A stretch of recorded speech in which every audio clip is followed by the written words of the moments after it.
I think one of the hardest bits of teaching or parenting is that your students or children have to realize that different strokes work for different folks. In other words, it's not a one size fits all. Bedtime for this one is 8 o'clock, and this one is 9 o'clock, and this one may be 7 o'clock.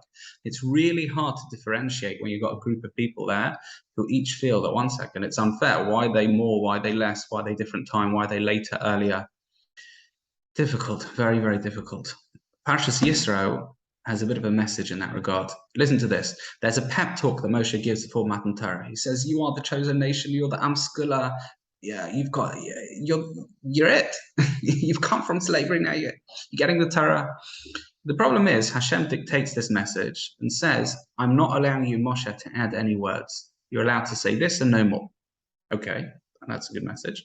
The problem is Rashi quotes just beforehand, Yaakov there was supposed to be a different almost insinuation for the men and the women. Says Rashi, for the women, it's a soft message. For the men, it's a harsh message. But hold on a second, if you're only saying it once and it's the same words, how is it coming out different for different people?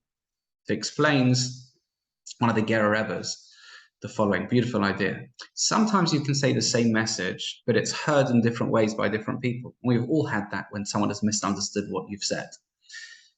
But when you talk about responsibility in history, legacy, purpose, some people feel empowered. Oh, that means I have to do that. Exactly. Amazing. That's who I am. That's the softer element.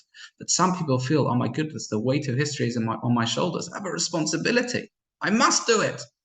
That's a harsh message for some.